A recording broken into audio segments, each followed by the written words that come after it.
할렐루야. 하나님의 크신 은혜가 오늘 주의 전에 나오신 여러분과 또 영상을 통해서 은혜를 받고자 하는 모든 성도들 위해 함께 하시기를 간절히 바랍니다. 어느덧 8월이 되었습니다. 8월에는 마음의 의지와 관련하여 설교를 하고자 합니다. 흔히 의지와 관련하여 말할 때 쓰는 말이 있습니다. 바로 뜻이 있는 곳에 길이 있다라는 말이지요. 요즘 일본에서 하계올림픽이 진행 중에 있습니다. 올림픽에 참가한 선수 중에는 어려움을 딛고 메달을 딴 영웅적인 선수들이 있습니다. 유도 100kg 이하에서 17년 만에 은메달을 딴 조감 선수는 리우 올림픽에서 십자인대 파열이라는 치명적인 부상을 극복하고 이번 대회에서 은메달을 획득했고, 펜싱 사브르 종목에 출전한 김지연 선수 역시 아킬레스건 파열이라는 부상을 딛고 6강전까지 진출했었습니다. 이 밖에도 양궁의 오진혁은 이미 나이가 40세가 넘어서 선수 생활을 은퇴했음에도 불구하고 다시 이번 남자 양궁 단체전에 출전하여서 금메달을 따는 쾌거를 이루기도 했습니다. 특히 오 선수는 오른쪽 어깨 회전근 3개가 파열되었고 한 개는 이미 섬유화가 진행되는 과정임에도 불구하고 가슴대 흉근으로 활을 쏘는 방법으로서 장애를 극복하고 메달을 땄다고 합니다.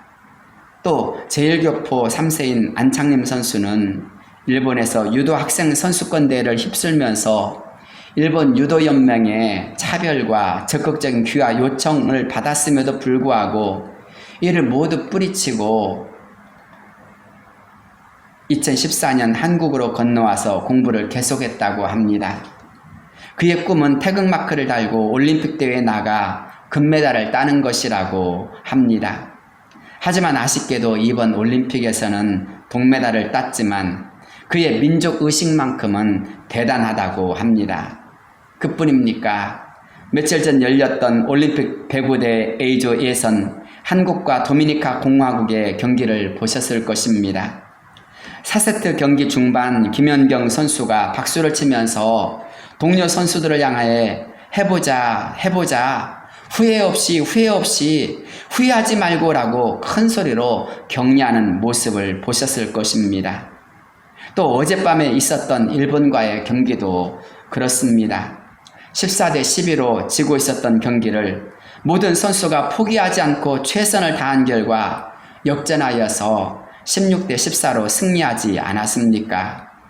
그것을 지켜보는 시청자들과 국민들이 얼마나 큰 감동을 받았는지 모릅니다. 그렇습니다. 이기고 지고를 떠나서 이렇게 올림픽 경기에서 자신의 뜻을 포기하지 않고 최선을 다해 역경을 극복하는 사람들이 있습니다. 또 그들의 굳은 의지와 마음은 그것을 보고 듣는 사람들에게 얼마나 큰 기쁨과 감동을 선사하는지 모릅니다. 그것은 비단 스포츠만이 아닙니다. 성경에도 바로 그런 사람들의 이야기가 있습니다. 그런 신앙의 사람들의 이야기는 듣는 사람들에게 얼마나 큰 희망과 비전을 주는지 모릅니다. 특히 오늘 우리가 읽은 히브리서 11장이 바로 그렇습니다. 히브리서 11장의 특징은 대표적인 신앙의 용사들을 소개하는 데 있습니다. 그런 사람들을 집중적으로 조명하고 있습니다. 그래서 어떤 사람들은 히브리서 11장을 가리켜서 믿음장이라고도 합니다. 믿음의 사람들을 통해서 히브리서 11장이 강조하고자 하는 것이 무엇입니까? 바로 믿음으로 살라는 것입니다. 그들은 모두 어떤 상황 속에서도 믿음으로 승리했고 또 그 믿음으로 말미암아 하나님을 기쁘시게 했다는 것입니다. 그들은 철저히 믿음으로 움직인 사람들이었습니다. 그래서 결국 믿음으로 승리했습니다. 그들은 두 가지의 믿음으로부터 출발했습니다. 하나는 하나님에 대해 마음을 정하는 것 또는 뜻을 정하는 것으로부터 출발했습니다. 그렇습니다. 하나님을 기쁘시게 하는 믿음은 먼저 마음의 결단으로부터 출발합니다. 하나님께 사랑받거나 칭찬받는 사람의 믿음은 마음 또는 생각부터가 남다르다고 합니다. 어떤 사람은 삶이 평탄하고 여유로운 가운데서 게으름이나 나태에 빠지지 않기 위해 더욱 열심히 주님을 섬기고 따르는 사람이 있습니다. 반대로 어떤 사람의 경우엔 어려운 여건 또는 고통스러운 상황 속에서도 절대로 절망하거나 낙심하지 않고 더 열심히 주님을 섬기며 순종하며 헌신하는 사람들이 있습니다. 어떤 어려움이 와도 고난을 극복하고야 말겠다는 사람이 있습니다. 예를 들어서 엘리사와 다니엘의 경우가 바로 그렇습니다. 사밧의 아들 엘리사는 엘리야의 부름을 받기 전에 12겨리소와 함께 밭을 갈고 있었습니다. 12겨리소라는 말은 12쌍의 황소라는 뜻으로 그 당시 엘리사가 엄청난 부잣집의 아들이었음을 말해줍니다. 그러나 엘리사는 엘리야 선지자로부터 부름을 받자마자 모든 것을 정리하고 즉시 엘리야의 수종되는 자가 되었습니다. 평탄하고 안정된 삶보다 하나님의 말씀을 우선했고 또 하나님의 말씀을 따라가는 그런 사람이 된 것입니다. 주의 말씀이라면 세상의 부귀와 영화, 성공을 뒤로하고 오직 주님만 바라보며 고난의 길을 기꺼이 걸어간 것입니다. 반면 다니엘은 어떻습니까? 다니엘은 자신의 조국 유다가 바벨론에 의해 점령당하자 바벨론의 포로가 되어 끌려갔습니다. 거기에서 다니엘은 조국 이스라엘이 아닌 바벨론의 학문과 언어를 배워 바벨론을 위해 일하도록 교육을 받게 되었습니다. 하지만 다니엘은 열악한 상황 속에서도 왕의 음식과 포도주로 자기를 더럽히지 않겠다는 뜻을 정하였습니다.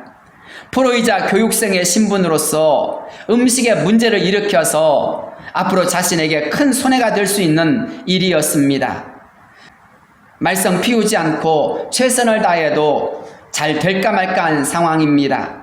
또 그렇게 신앙을 외치며 산다고 해서 누군가에게 칭찬을 받거나 주목받는 것도 아닙니다. 그러나 다니엘은 사람이 아니라 하나님 앞에서 사랑받는 자가 되고자 했고 하나님을 온전히 섬기는 자가 되고자 했습니다. 다니엘은 하나님 앞에서 거룩한 삶을 살고자 자신이 할 수 있는 최선의 뜻이 무엇인가 생각했고 그 결정이 내려지자 그대로 살고자 한 것입니다. 그러나 그것은 환관장의 동의가 필요한 일이기도 했습니다. 그때 무슨 일이 일어났습니까? 그는 환관장으로부터 은혜를 받는 역사가 일어났습니다. 마음이 있는 곳에 길이 열린 것입니다. 이러한 믿음의 결단으로 인해서 그는 하나님께 큰 사랑을 받았고 크게 쓰임받는 하나님의 사람이 된 것입니다. 또한 믿음은 행동화 또는 생활화될 때 하나님을 더욱 기쁘시게 하는 것이 되며 놀라운 하나님의 역사가 나타납니다. 우리가 잘 아는 야고보서 2장 17절은 행함이 없는 믿음은 그 자체가 죽은 것이라 라는 말씀을 하고 있습니다. 믿음은 행함으로 나타날 때 산 믿음이 된다고 합니다. 하나님은 살아있는 믿음에 반응하십니다.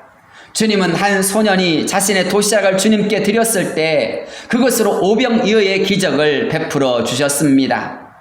12해를 혈우병으로 고통당하던 여인은 예수님의 옷에 손만 대었을 뿐입니다. 그러나 그 믿음의 행동 때문에 여인은 병이 나았을 뿐만 아니라 큰 칭찬까지 받았습니다. 소년이라고 해서 여자나 병든 자라고 해서 하나님은 차별하지 않으셨습니다. 그들의 믿음의 행동을 주목하셨고 그들의 믿음을 칭찬하셨습니다. 그러나 풍랑이는 바다로 인해서 배가 물결에 덮이게 되었을 때 주님을 깨웠던 제자들을 한번 생각해 보십시오. 그때 풍랑을 무서워하며 어쩔 줄 몰라 당황하던 제자들에게 주님이 하셨던 말씀이 무엇입니까? 어찌하여 무서워하느냐? 믿음이 작은 자들아 라고 책망하지 않았습니까? 주님이 책망하신 이유가 무엇 때문입니까? 바로 앞선 여러 사람들의 믿음을 보고서도 깨닫지 못했기 때문입니다. 주님을 따르면서도 주님의 하시는 일을 보면서도 정작 그들은 주님께서 무엇을 원하시는지 알지 못했던 것입니다. 이 말씀은 마태복음 8장에 나오는데 8장의 내용이 무엇입니까? 바로 믿음을 가지고 예수님께로 나오라는 것입니다. 마태복음 8장을 보면 나병 환자가 예수님께 나왔을 때 예수님은 그의 믿음을 보시고 즉시 그를 깨끗하게 고쳐주셨습니다. 가버나움에서 백부장이 예수님께 나와서 중풍병 들린 자신의 하인을 고쳐달라고 했습니다. 그때 예수님은 그의 집으로 직접 가시려고 하셨습니다. 그러나 그때 백부장이 했던 말이 무엇입니까? 주여, 내 집에 들어오심을 나는 감당하지 못하겠사오니 다만 말씀으로만 하옵소서. 그러면 내 하인이 낫게 싸움나이다. 나도 남의 수하에 있는 사람이요 내 아래에도 군사가 있으니 이대로 가라 하면 가고 저더러 오라 하면 오고 내 종더러 이것을 하라 하면 하나이다 라고 하지 않았습니까? 이때 주님께서 하신 말씀이 무엇입니까?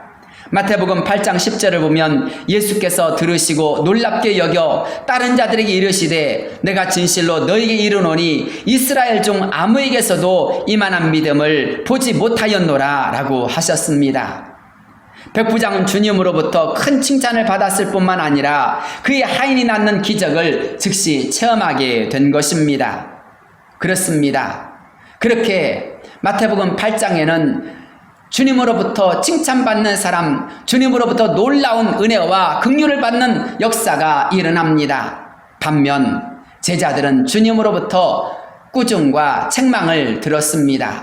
왜 그렇습니까? 그런 사람을 보면서도, 그런 주님의 뜻을 알면서도 정작 그들은 가장 중요한 순간, 믿음이 요구되어지는 순간 믿음으로 행하지 않았기 때문입니다. 그렇습니다.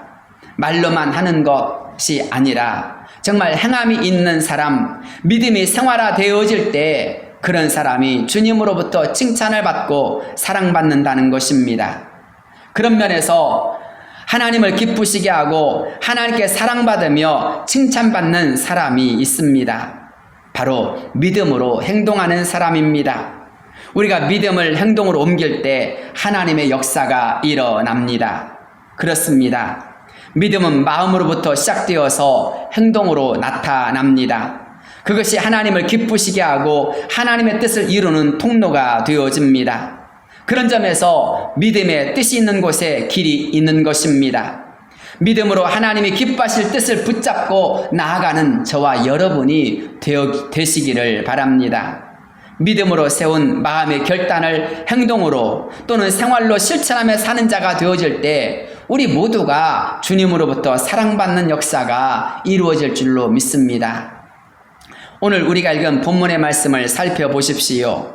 오늘 우리가 읽은 본문은 믿음의 사람이었던 에녹에 대해 말씀하고 있습니다. 에녹은 어떤 사람이었습니까? 그는 아담의 7대 손으로서 창세기 5장 21절로부터 24절을 보면 이렇게 기록하고 있습니다. 에녹은 65세에 무드셀라를 낳았고 무드셀라를 낳은 후 300년을 하나님과 동행하며 자녀들을 낳았으며 그는 365세를 살았더라. 에녹이 하나님과 동행하더니 하나님이 그를 데려가심으로 세상에 있지 아니하였더라. 에녹은 365세를 살았지만 그 300년 동안을 하나님과 동행한 사람이었습니다. 성경을 보면 하나님이 데려가신 사람이라고 했습니다. 오늘 본문 5절에는 에녹은 죽음을 보지 않고 옮겨졌으니 하나님이 그를 옮기심으로 다시 보이지 아니하였느니라 라고 했습니다. 얼마나 하나님을 기쁘시게 했기에 하나님이 그를 데려가심으로써 세상에 있지 않은 자가 되었을까요? 그래서 성경을 보면 에녹은 죽음을 보지 않은 최초의 사람이 되었다고 합니다. 에녹이 어떻게 하나님으로부터 이런 큰 사랑을 받았을까요? 크게 세 가지로 말씀드릴 수 있을 것입니다. 첫째로 에녹은 하나님이 어떤 분이신지 진심으로 깨달았습니다. 6절 후반절을 보면 하나님께 나아가는 자는 반드시 가 계신 것과 또한 그가 자기를 찾는 자들에게 상 주신 이심을 믿어야 할지니라 라고 말씀합니다. 이 말씀은 에녹의 믿음과 함께 에녹이 얼마나 하나님에 대한 지식이 깊었는지를 결론적으로 보여줍니다. 즉 에녹은 철저하게 하나님에 대해 알았고 그 지식을 배경으로 믿음으로 행동한 사람이었다는 것입니다. 하나님이 누구신지 또 어떤 분이신지 그것을 깨닫고 잘 아는 자가 되었기에 하나님을 기쁘시게 할 수 있었고 또 그렇게 하나님과 동행하는 삶을 살 수 있었다는 것입니다. 그런 면에서 하나님이 누구신지 또 어떤 분인지 깨닫고 잘 아는 자가 하나님을 더 잘 믿고 하나님을 더욱 잘 섬길 수 있다는 것입니다. 그래서 우리가 성경을 공부하고 성경을 읽고 묵상하고 기도하는 것이 아니겠습니까? 하나님의 뜻을 알기 위해서일 것입니다. 하나님을 더욱 잘 알고자 하기 때문일 것입니다. 호세아 6장 6절 말씀이지요. 하나님은 이렇게 말씀하십니다. 나는 인애를 원하고 제사를 원하지 아니하며 번제보다 하나님을 아는 것을 원하노라. 그렇습니다. 하나님은 우리 모두가 하나님에 대해 더 잘 알기를 원하십니다. 살아계신 하나님에 대해, 사랑의 하나님에 대해, 기도에 응답하신 하나님에 대해, 징계하시고 심판하시는 하나님에 대해 우리 모두가 더 잘 알기를 원하십니다. 하나님은 살아계십니다. 살아계신 하나님을 잘 알면 알수록 우리의 신앙과 삶을 다르게 마련입니다. 사람들이 범죄하며 복을 받지 못하는 이유가 무엇 때문입니까? 하나님에 대해 무관심하거나 또 하나님이 말씀하신 것을 망각하거나 또 그것에 대해 무지하기 때문입니다. 그러므로 우리 모두는 하나님을 진심으로 알고 깨닫고 하나님을 두려워하며 경건한 삶을 살아가는 자가 되길 힘쓰는 자가 되어야 합니다. 이사야서 1장 3절이지요. 소는 그 임자를 알고 나귀는 그 주인의 구유를 알건만은 이스라엘은 알지 못하고 나의 백성은 깨닫지 못하는도다 하셨도다. 슬프다 범죄한 나라요 허물진 백성이요 행악의 종자요 행위가 부패한 자식이로다. 그들이 여호와를 버리며 이스라엘의 거룩하신 일을 만홀히 여겨 멀리하고 물러갔도다. 이스라엘이 하나님의 징계와 심판을 받을 수밖에 없었던 이유가 무엇입니까?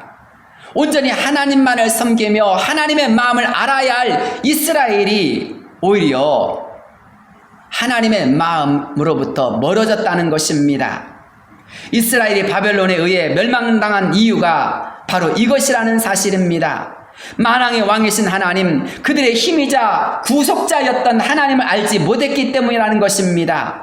소도 임자를 알고 나귀도 주인의 구유를 알건만은 이스라엘은 깨닫지 못하고 알지 못한다는 것입니다. 그래서 여호와를 버리고 멀리하고 물러가 버렸다는 것입니다. 그래서 호세아 4장 6절에서 하나님은 내 백성이 지식이 없으므로 망하는도다라고 탄식하지 않습니까? 그렇습니다. 하나님에 대해서 잘 알아야 합니다. 특히 지금과 같이 어려운 때엔 더더욱 하나님의 말씀을 읽어야 하고 잘 들어야 하고 묵상하는 가운데서 하나님을 알 수 있도록 노력해야 합니다. 정신을 차리고 근신해 우리 모두가 기도에 힘써야 합니다. 그래서 하나님에 대한 지식이 많아져야 합니다. 그럴 때 우리는 더욱더 겸손해지고 하나님을 온전히 섬기는 자가 될 수 있습니다. 에녹을 생각해 보십시오. 그의 인생은 65세가 전환점이 되었습니다. 바로 하나님에 대해 알기 시작하자 그의 인생이 새롭게 출발한 것입니다. 에녹은 65세에 무슨 일이 있었습니까? 무드셀라를 낳았습니다. 무드셀라를 낳은 후 그는 300년 동안을 하나님과 동행하였다라고 하였습니다. 65세 무드셀라를 낳았던 그 때가 그의 인생의 전환점이 된 것입니다. 무드셀라를 낳은 것이 왜 인생의 전환점이 된 것일까요? 그 이름을 보면 압니다. 무드셀라라는 이름은 죽은 후에 심판이 온다라는 뜻입니다. 즉 세상의 종말을 예고하는 것입니다.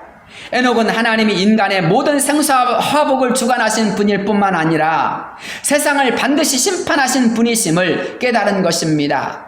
그 심판의 때가 가까이 오고 있다는 것을 에녹은 무드셀라를 낳으면서 알게 된 것입니다.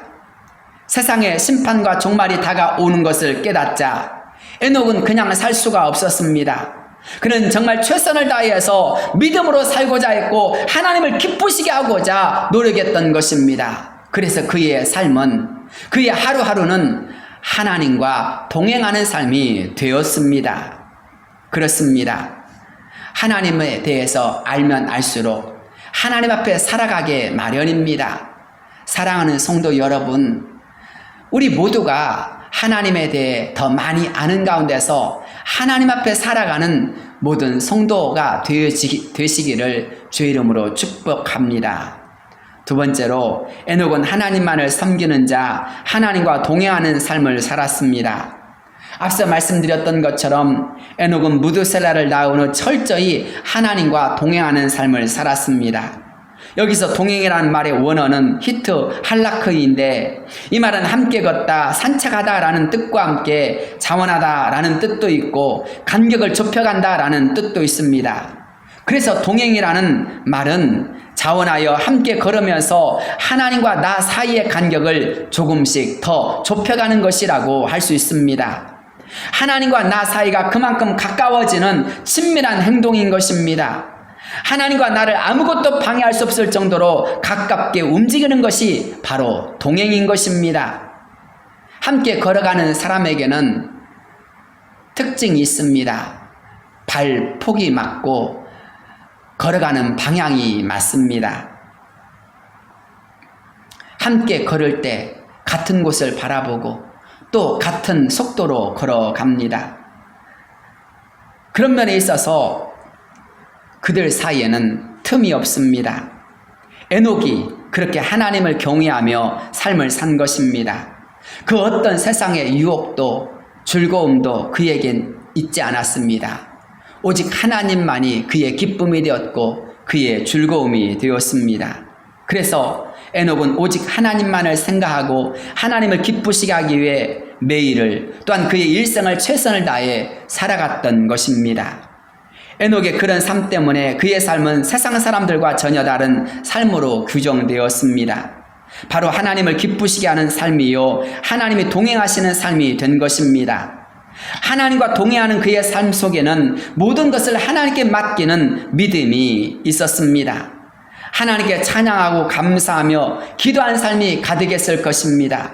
모든 것을 주님께 맡기며 사는 그의 삶 속에는 언제나 어두움과 근심과 염려는 모두 사라졌을 것입니다. 마음이 항상 밝고 명랑하며 기쁨과 감사가 넘쳤을 것입니다. 그렇다면 우리는 어떻게 이 시대에 주님과 동행하며 사는 자가 될 수 있을까요? 이 시대에 우리가 어떻게 에녹의 삶과 같은 삶을 우리도 살 수 있을까요? 동행하였다라는 말을 우리가 잘 아는 주님이 하신 말씀으로 바꾸어 말한다면 너희는 내 안에 거하라 라는 말로 표현할 수 있을 것입니다. 즉 주님 안에 있는 삶, 주님이 인도하신 삶이 바로 주님과 동행하는 삶일 것입니다. 내가 주님 안에 있고 주님이 내 안에 있는 삶, 그것을 느끼며 주님과 함께 살아갈 때 그것이 주님과 동행하는 삶이 된다는 것입니다. 우리가 눈 뜰 때부터 잠잘 때까지 주님과 이야기하며 주님과 교제한다면 그것이 바로 주님과의 동행하는 삶이 될 것입니다. 그것이 기도하는 삶이요, 그것이 찬송하는 삶이요, 예배하는 삶이 되어지는 것입니다. 사랑하는 성도 여러분, 우리의 삶이 하나님이 기뻐하시는 하나님으로 가득한 삶이 되시기를 바랍니다. 세 번째로 에녹은 철저히 믿음 안에서 경건하게 살고자 했습니다. 에녹이 하나님과 동행하였다고 해서 에녹의 주변 환경이 언제나 좋았던 것은 아닙니다. 에녹 시대 역시 죄악이 가득한 시대였습니다. 그래서 유다서 1장 14절로부터 16절 말씀을 보면 이런 말씀이 있습니다. 아담의 7대 손 에녹이 이 사람들에 대하여도 예언하여 이르되 보라 주께서 그 수만의 거룩한 자와 함께 임하셨나니 이는 무사람을 심판하사 모든 경건하지 않은 자가 경건하지 않게 행한 모든 경건하지 않은 일과 또 경건하지 않은 죄인들이 주를 거슬한 모든 완악한 말로 말미암아 그들을 정죄하려 하심이라 하였느니라. 이 사람들은 원망하는 자며 불만을 토하는 자며 그 정욕대로 행하는 자라. 그 입으로 자랑하는 말을 하며 이익을 위하여 아첨하느니라. 유다서에서 에녹은 하나님의 말씀을 그 시대 사람들에게 선포하는 예언자였습니다. 그의 예언은 그 시대 사람들에게 하나님의 심판이 임할 것이라고 하였습니다. 에녹의 시대에 있었던 죄악들이 무엇입니까? 주님을 거스려 하는 모든 완악한 말이요 행동이었습니다. 원망과 불평이 가득한 말이었습니다. 자랑과 아첨하는 말이요, 정욕대로 행하는 사람들에 대한 심판이었습니다. 이것을 한마디로 경건하지 않은 자라고 정의한 것입니다. 에녹은 이렇게 경건하지 않은 자에게 이 말 심판을 통해서 경건이야말로 하나님의 심판을 통과하는 가장 귀중한 열쇠임을 가르쳐 주고 있는 것입니다. 하지만 지금 우리의 시대를 보십시오. 말 정도의 문제가 아닙니다. 행동이 얼마나 포악하고 사나운지 모릅니다. 부모가 자녀를 죽이고 자녀가 부모를 죽이며 온갖 상상도 할 수 없는 악한 일이 끊임없이 자행되어지고 있습니다. 예의와 법도가 땅에 떨어져 버린 지 오래입니다.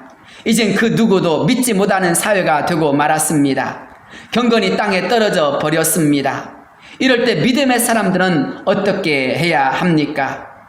다시 경건의 모양만이 아니라 경건의 능력을 갖춘 자가 되도록 해야 합니다. 경건의 능력으로 세상에서 승리하는 자가 될 수 있도록 우리를 새롭게 해야 합니다. 에녹이 바로 그랬습니다. 에녹은 경건하지 않은 시대에 경건의 능력으로 승부했습니다. 그러자 그는 모든 사람들이 맞이하는 죽음을 보지 않는 자가 되었습니다. 하나님이 그를 데려가심으로 영광을 입은 최초의 사람이 되었습니다. 그것을 통해서 무드셀라의 심판 때 승리하는 비결이 무엇인지를 상징적으로 보여주는 자가 되었습니다. 이것을 잘 보며 깨달았던 사람이 누구입니까? 바로 노아였습니다. 노아는 여호와께 은혜를 입은 자라고 하였습니다. 노아는 의인이요 당대 완전한 자며 하나님과 동행하는 자라고도 하였습니다. 그러나 그때 세상은 어떠했습니까? 창세기 6장 11절을 보면 그때 온 땅이 하나님 앞에 부패하여 포화감이 땅에 가득한지라 하나님이 보신즉 땅이 부패하였으니 이는 땅에서 모든 혈육 있는 자의 행위가 부패함이었더라 라고 했습니다. 여기서 부패하였다라는 말이 무슨 뜻입니까? 상했다, 썩었다라는 뜻입니다. 상해서 더 이상 쓸 수가 없는 때가 된 것입니다. 그래서 하나님이 물로 세상을 심판하지 않았습니까? 그때가 언제였습니까? 노아가 600세 되던 해 둘째 달 곧 그 달 11일 날이라고 하였습니다. 그때는 에녹의 아들 무드셀라가 죽은 지 50년도 채 안 된 때였습니다. 무드셀라라는 이름의 뜻처럼 심판이 곧 닥친 것입니다. 지금 폭염이 계속되고 있습니다. 이 폭염으로 인해서 북극의 빙하가 사라지고 있습니다. 러시아와 캐나다에서는 열사병으로 죽은 사람들이 많아지고 있고 미국에서는 산불이 일어나고 유럽에서는 홍수로 인해 엄청난 재해가 일어났습니다. 환경운동가들의 말에 의하면 앞으로 10년 후면 지구상에 엄청난 자연재해가 일어날 것이라고 합니다. 지구의 종말이 다가오고 있다고 환경운동가들조차도 경고하고 있는 것입니다. 이럴 때 하나님을 섬기며 살아가는 우리 성도들은 어떻게 살아야 할까요? 믿음 안에서 더욱 바르게 믿음의 뜻을 세우며 살아야 합니다. 하나님 앞에서 우리의 정신을 차리고 깨어 근신하며 기도하는 자가 되어야 합니다. 우리가 믿음 안에서 경건하게 살고자 할 때 우리도 하나님을 기쁘시게 한 자가 될 수 있습니다. 또 하나님을 기쁘시게 하는 자라 하는 증거를 받을 수가 있습니다. 이를 위해 날마다 하나님 앞으로 나아가는 자가 되었으면 좋겠습니다. 나 자신을 하나님 앞에서 숨기거나 하나님으로부터 멀어지게 하지 말고 더 힘써 하나님께로 나아가는 자가 될 수 있도록 나 자신을 쳐서 하나님께 드리기를 힘쓴 자가 되어야 할 줄로 믿습니다. 하나님은 살아계십니다. 그래서 오늘 성경은 우리를 향하여서 하나님 앞으로 나아가는 자가 될 것을 말씀합니다. 하나님은 하나님께 나아간 자를 영접해 주시고 기뻐하십니다. 아니, 하나님은 적극적으로 우리를 향하여서 나에게 오라고 초대하십니다. 이사야서 55장 1절부터의 말씀이지요. 오라 너희 모든 목마른 자들아 물로 나오라 돈 없는 자도 오라 너희는 와서 사 먹되 돈 없이 값없이 와서 포도주와 젖을 사라 너희가 어찌하여 양식이 아닌 것을 위하여 은을 달아주며 배부르게 하지 못할 것을 위하여 수고하느냐. 내게 듣고 들을지어다. 그리하면 너희가 좋은 것을 먹을 것이며 너희 자신들이 기름진 것으로 즐거움을 얻으리라. 너희는 귀를 기울이고 내게로 나와 들으라. 그리하면 너희의 영혼이 살리라. 내가 너희를 위하여 영원한 언약을 맺으리니 곧 다윗에게 허락한 확실한 은혜이니라 라고 하였습니다. 살기 위하여서 목말랐을 때는 바로 물로 나가야 합니다. 그 물이 무엇입니까? 바로 하나님 앞에 나가는 것입니다. 생수의 근원 되신 하나님께 나갈 때 우리의 영혼이 살게 되어 있다는 것입니다. 그래서 계속해서 6절로부터 8절 말씀에서 하나님은 강력하게 우리의 결단을 촉구하지 않습니까? 너희는 여호와를 만날 만할 때 찾으라. 가까이 계실 때 그를 부르라. 악인은 그의 길을, 불의한 자는 그의 생각을 버리고 여호와께로 돌아오라. 그리하면 그가 긍휼히 여기시리라. 우리 하나님께로 돌아오라. 그가 너그럽게 용서하시리라. 이는 내 생각이 너희의 생각과 다르며 내 길은 너희의 길과 다름이니라. 여호와의 말씀이니라. 그렇습니다. 탕자가 아버지의 집을 생각하며 발걸음을 돌이켰을 때 아버지가 먼저 그를 기다리면서 달려가 반갑게 영접해 주었던 것처럼 하나님은 우리 모두가 하나님을 바라보며 하나님께로 나갈 때마다 우리를 영접해 주시고 맞아 주십니다. 우리에게 용서를 주시고 은혜를 회복시켜 주십니다. 우리의 상처를 치유해 주시고 우리의 문제를 해결해 주십니다. 우리를 살려주시는 것입니다. 그렇기에 사랑하는 성도 여러분, 우리가 진심으로 살기 위하여서 우리가 해야 할 일은 바로 하나님께로 나아가는 것임을 기억하시기 바랍니다. 또한 하나님은 우리가 전심으로 하나님의 뜻을 이루기 위해 노력하며 최선을 다할 때 그것을 기쁘게 받으시고 상을 주시는 분이십니다. 요한계시록 2장 10절 말씀이지요.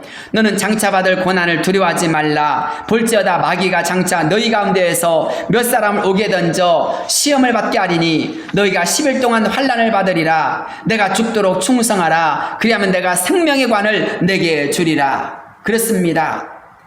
비록 이 땅에서 우리가 어려운 일을 당할 수 있습니다. 때로는 시험을 당할 수도 있습니다. 10일 동안 환난을 당할 수도 있습니다. 그러나 우리가 최선을 다해서 죽도록 충성한다면 주님은 그런 사람에게 생명의 관을 주겠다고 약속하고 있습니다.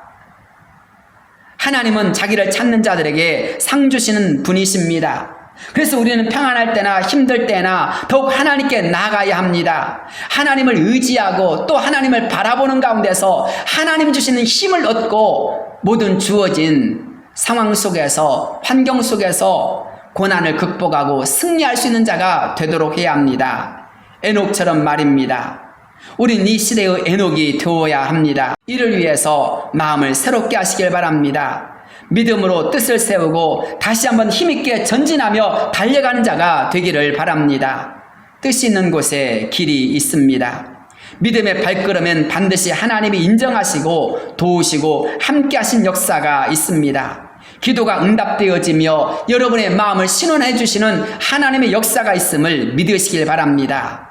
하나님께서 여러분이 수고한 모든 것에 칭찬하시고 상으로 갚아주시는 그날이 있습니다. 그날까지 저와 여러분의 믿음을 새롭게 하는 가운데서 거룩한 뜻을 포기하지 않는 성도가 되시기를 바랍니다. 그 길 끝에는 에녹에게 주셨던 것과 같은 놀라운 상급의 역사가 있기 때문입니다. 사랑하는 성도 여러분, 뜻이 있는 곳에 길이 있습니다. 우리가 믿음으로 뜻을 세울 때 하나님의 놀라운 역사가 있습니다. 우린 그 하나님의 역사를 바라보며 나가는 자입니다. 기도하겠습니다. 거룩하시고 내려오신 하나님 아버지, 날마다 우리의 마음은 주저하거나 포기하거나 낙심하거나 흔들리거나 우리의 모든 삶 속에서 여러 가지 세상적인 것에 요동칠 때가 많이 있습니다.